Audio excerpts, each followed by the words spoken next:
2 days ago, right here on our program, we went through the recent Supreme Court decision, the unanimous Supreme Court decision, I should add, which now allows the IRS to secretly gain access to the bank records of Americans, even if those Americans are not under any sort of federal investigation. Now, that particular episode was fairly well received, getting both a lot of views as well as a fair bit of comments from people who were not too pleased. However, the IRS is not the only three-letter agency looking to get their grubby hands on our data. For instance, there's also the FBI. And wouldn't you know it, according to a whistleblower who provided testimony to the House Judiciary Committee, Bank of America, one of the largest banks in the country, of their own volition, handed over January 6 banking records without informing their customers. Again, I repeat, Bank of America did this, for one, without telling their actual customers, and secondly, they did this voluntarily, completely of their own volition. The FBI did not ask them to do this. Furthermore, if you happen to have purchased a gun using your Bank of America debit card, your Bank of America credit card, a check from Bank of America, or a wire transfer, well then you, my friend, got bumped up to the very top of the FBI list when the bank sent it over.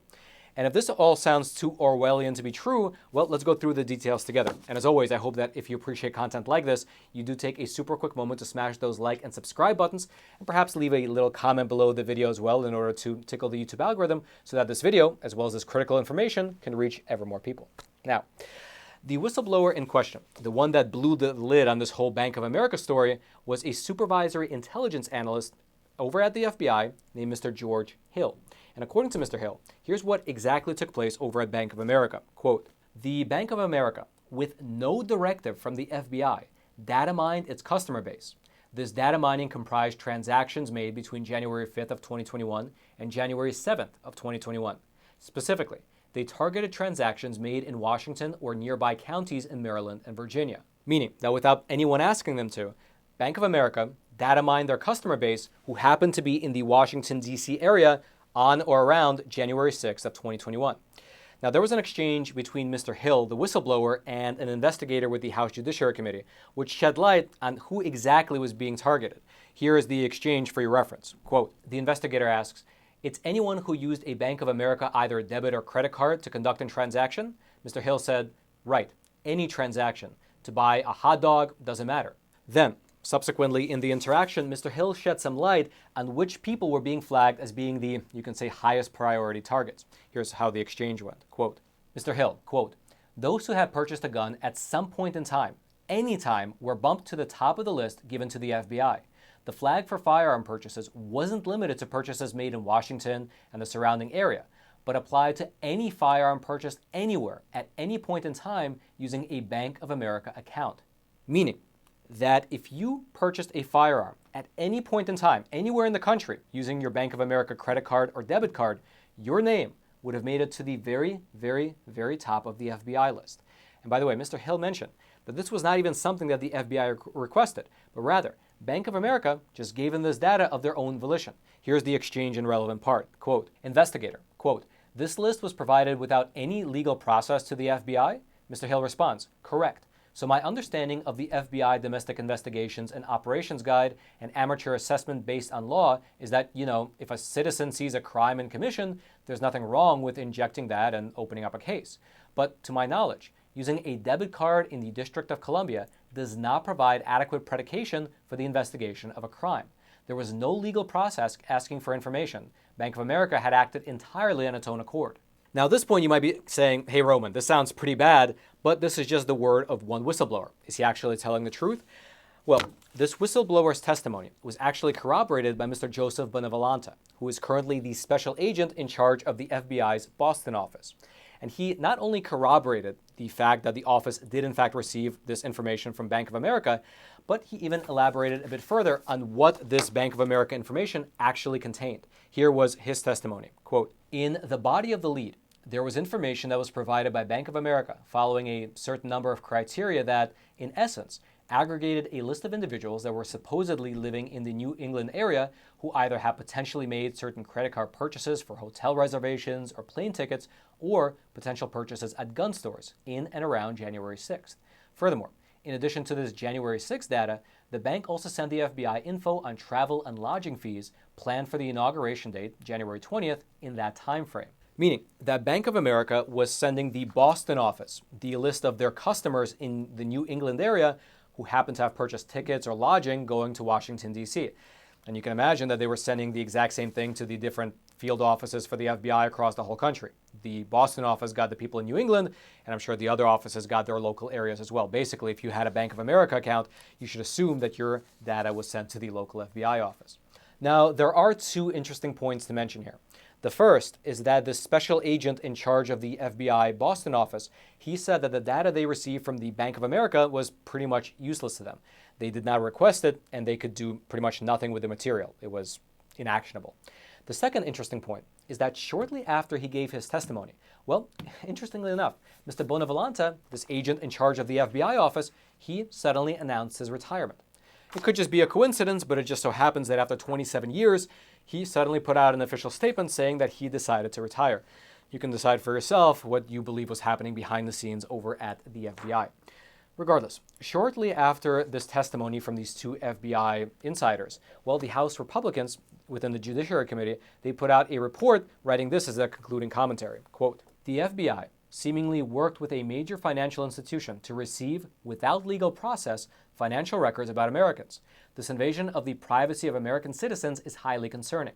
And so this is suddenly the world we find ourselves in, whether it's the Supreme Court in a unanimous decision allowing the IRS to get their hands on our bank records, or it's the banks themselves deciding to hand over to the FBI our data if they don't like us visiting the nation's capital on a certain day.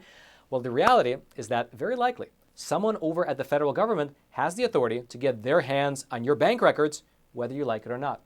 It kind of reminds me of that famous quote by Ernest Hemingway. How did you go bankrupt? Two ways, gradually, then suddenly. Although in this case, we can change it to, how did you lose your right to privacy? Two ways, gradually, then suddenly. And along that line, it seems like all of a sudden, we live in a world where the IRS can secretly access our bank records without any federal investigation, and the banks themselves are going ahead and turning over our data to the government without even the government having to ask. I guess this is what they were talking about when they said that we should get used to the new normal. Regardless though, wait a minute, is it raining money? Or rather, I should say that this is fake money being printed into oblivion by those geniuses over in Washington, D.C. And so before they completely obliterate your life savings, what I recommend you do is to convert that fake money into real money, which is physical gold and silver. And the best company to use is the sponsor of today's episode, American Hartford Gold, who also happens to be my own personal gold and silver bullion dealer. Now, American Hartford Gold is one of the best companies in the game. Besides myself, they have thousands of other 5-star ratings across the country. They have an A+ rating with the Better Business Bureau. They ship quickly, directly to your doorstep. Their product listings are awesome. They're stacked with great options of gold and silver bullion and coins. And best of all, they have amazing customer service. When you pick up the phone and call them, you feel good because not only do they have friendly staff, but they're a patriotic company that actually sponsors a program like ours, so you feel good knowing you support a company that supports the truth getting out into the wider American audience. And so calling them up is a no-brainer. But best of all, if you tell them that Roman sent you, they will throw in up to $5,000 worth of free silver with your first purchase. So giving them a call is a real no-brainer. So hit them up. It's 866-242-2352. That's 866-242-2352, or you can simply text the word Roman, R-O-M-A-N, Roman, to 65532. Roman to 65532. Of course, all their details will be down in the description box below. And now, let's head on back to the studio. And now lastly, with all the gloomy developments about our loss of privacy out of the way, I'd like to mention some positive news. Our team at the Epoch Times recently launched an awesome, phenomenal magazine called American Essence. Basically, if in the last few years you happen to walk through a supermarket, an airport, a bookstore, and you took a glance at the magazine options that are currently available, well, then you've likely noticed that most of them are pretty hostile to traditional American values. With many of them, they're actually deconstructing our society in one way or another.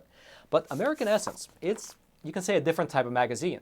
It's a magazine for people who actually care about this country. In fact, every single issue features stories of real salt-of-the-earth men and women who embody, you can say, the essence of America. It features stories of our founding fathers and the virtues that we can learn from them.